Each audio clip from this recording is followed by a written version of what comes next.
ಭಾಳ ರಾಜ್ಯದ ಗಮನ ಸೆಳೆದಿರುವಂಥ ಲೋಕಸಭೆ. ಭಾಳ ಜನಕ್ಕೆ ಗೊಂದಲ ಇತ್ತು, ಭಾಳಷ್ಟು ಊಹಾಪೋಹಗಳಿದ್ದವು, ಈ ರೀತಿ ಆ ರೀತಿ ಅಂತ. ಕೊನೆಗೆ ಜನರ ತೀರ್ಪನ್ನು ನೀಡಿದ್ದಾರೆ. ಕಾಂಗ್ರೆಸ್ ಪಕ್ಷದ ಪ್ರಿಯಾಂಕವನ್ನು ಗೆಲ್ಲಿಸಿದ್ದಾರೆ ದೊಡ್ಡ ಅಂತರದಿಂದ.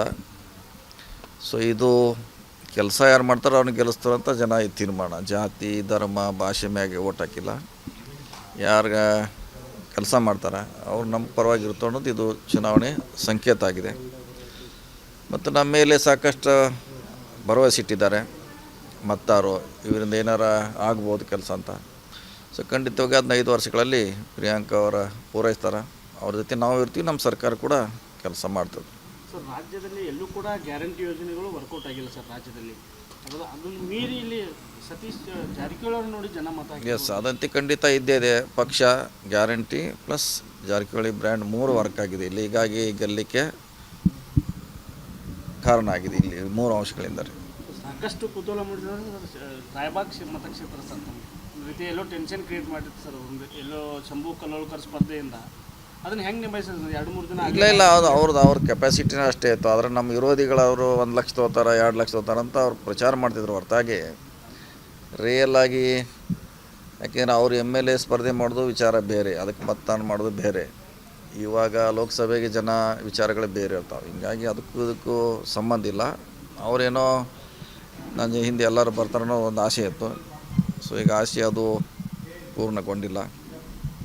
ಚೆನ್ನಾಗಿ ಕೆಲಸ ಮಾಡೋರು ಹಿಂದಿದೆ, ಹೋರಾಟ ಯಾರು ಮಾಡ್ತಾರೋ ಅವ್ರು ಹಿಂದಿದೆ ಅನ್ನೋದು ಈ ಚುನಾವಣೆ ತೋರಿಸ್ಕೊಟ್ಟಿದ್ದೀರಿ. ಸಾಕಷ್ಟು ಭರವಸೆಗಳಿದ್ದಾವೆ ಸರ್, ಮಾಡ್ತೀನಿ ಅನ್ನೋದು ಚಾಲೆಂಜ್ ಇದೆ. ಈಗಾಗಲೇ ನಾವು ನಮ್ಮ ಫಲಿತಾಂಶ ಬರೋಕ್ಕಿಂತ ಮುಂಚೆನೇ ನೀರಾವರಿ ಎಲ್ಲ ಕಾಲುವೆಗಳನ್ನು ಸುತ್ತಾಕಿದ್ದೀವಿ.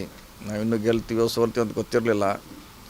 ಅವರು ಕೂಡ ಕುಡ್ಚಿಯಲ್ಲಿ, ರಾಯಬಾಗದಲ್ಲಿ, ನಿನ್ನೆ ಕೊಟಬಾಗಿ ನೀರಾವರಿ ಯೋಜನೆ, ಸುಮಾರು ಕಡೆ ಈಗಾಗಲೇ ಪ್ರವಾಸ ಮಾಡಿದ್ದೀವಿ. ಖಂಡಿತವಾಗಿ ಅವರ ಏನು ನಿರೀಕ್ಷೆ ಇಟ್ಟಿದ್ದಾರೆ ಆ ನಿರೀಕ್ಷಿಸ್ತಕ್ಕಂಥ ಕೆಲಸ ಮಾಡ್ತೀವಿ. ಅಥಣಿಯಲ್ಲಿ ಸಮಸ್ಯೆ ಆಗಿದೆ. ಏನು ಹೊಸ BJP ಕಾರ್ಯಕರ್ತರಿದ್ದರು, ಅವರು ಮನಸಾರೆ ಪ್ರಚಾರ ಮಾಡೋದಿಲ್ಲ. ಅವರು ಉದ್ದೇಶಪೂರ್ವಕವಾಗಿ ಮಾಡುವಂಥ ಪ್ರಯತ್ನ ಮಾಡಿದ್ರು. ಆದರೆ ನಮ್ಮ ಹಳೆ ಕಾಂಗ್ರೆಸ್ ಕಾರ್ಯಕರ್ತರು ಏನಿದ್ರು ಅವ್ರು ಗಟ್ಟಿಯಾಗಿ ಮಾಡಿದ್ರು. ಹೀಗಾಗಿ 7,000 ಏನಂತ ಭಾಳ ದೊಡ್ಡ ನಿರೀಕ್ಷೆ ಕಡಿಮೆನಾಗಿಲ್ಲ, 7,000 ಮಾಡಿದ್ದಾರೆ. ಅವ್ರು ನಮ್ಮ ಹಳೆ ಕಾರ್ಯಕರ್ತರು ಭಾಳ ಜಿದ್ದಿಂದ ಸವಾಲಾಗಿ ಸ್ವೀಕಾರ ಮಾಡಿ ಈ ಚುನಾವಣೆಯನ್ನು ಎದುರಿಸಿದ್ದಾರೆ. ಸೋಲಿಗೆ ಭಾಳಷ್ಟು ಕಾರಣಗಳಿದ್ದಾವೆ. ಅದ್ರ ಬಗ್ಗೆ ಚಿಂತನೆ ಮಾಡೋದು ಭಾಳ ಅವಶ್ಯಕತೆ ಇದೆ.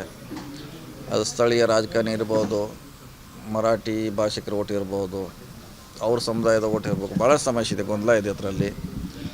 ಸೊ ಅದನ್ನೆಲ್ಲ ನಾವು ಅಧ್ಯಯನ ಮಾಡೋದು ಭಾಳ ಅವಶ್ಯಕತೆ ಇದೆ. ನೋಡೋಣ, ಪಕ್ಷ ಅದ್ರ ಬಗ್ಗೆ ಚಿಂತನೆ ಮಾಡ್ತದೆ.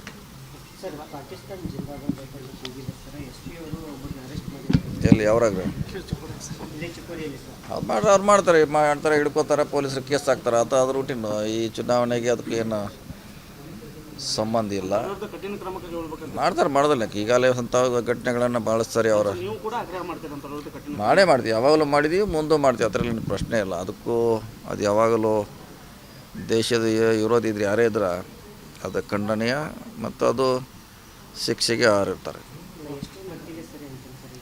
ನಾವು ಸರಿ ಕೆಟ್ಟಲ್ಲಿ ನಾವು ಹೇಳೋಕ್ಕಾಗಲ್ಲ. ಅವನು ಓದಿದಾನೆ, ಅವನು ಪೊಲೀಸ್ ಹಿಡ್ಕೋತಾರೆ ಅಷ್ಟೇ. ಅದರಲ್ಲಿ ನಾವೇನು ಮಾಡೋಕ್ಕಾಗಲ್ಲ. ಈಗ ಅವ್ರ ಕ್ರಮ ಕೈಗೊಳ್ತಾರೆ ಅಷ್ಟೇ ನಾವು ಹೇಳ್ಬೋದು. ಆಗ್ರಹಿಸ್ತೀವಿ, ಖಂಡನೆ ಮಾಡ್ತೀವಿ. ಕನ್ನಡಿಗರ ಮೆಚ್ಚಿನ ನಿಮ್ಮ ನ್ಯೂಸ್ 18 ಕನ್ನಡ ಈಗ ವಾಟ್ಸ್ಆಪ್ನಲ್ಲಿಯೂ ಲಭ್ಯ. ಕರ್ನಾಟಕ ಮತ್ತು ದೇಶ ವಿದೇಶದ 360 ಡಿಗ್ರಿ ಸುದ್ದಿ ವಿವರವನ್ನ ನೀವು ನಿಮ್ಮ ಕೈ ಬೆರಳುಗಳಲ್ಲಿಯೇ ಪಡೆಯೋದಿಕ್ಕೆ ಈ QR ಕೋಡ್ ಅನ್ನ ಸ್ಕ್ಯಾನ್ ಮಾಡಿ. ನಮ್ಮ ಚಾನೆಲ್ ಅನ್ನ ಫಾಲೋ ಮಾಡಿ, ನೋಟಿಫಿಕೇಶನ್ ಆನ್ ಮಾಡಿ.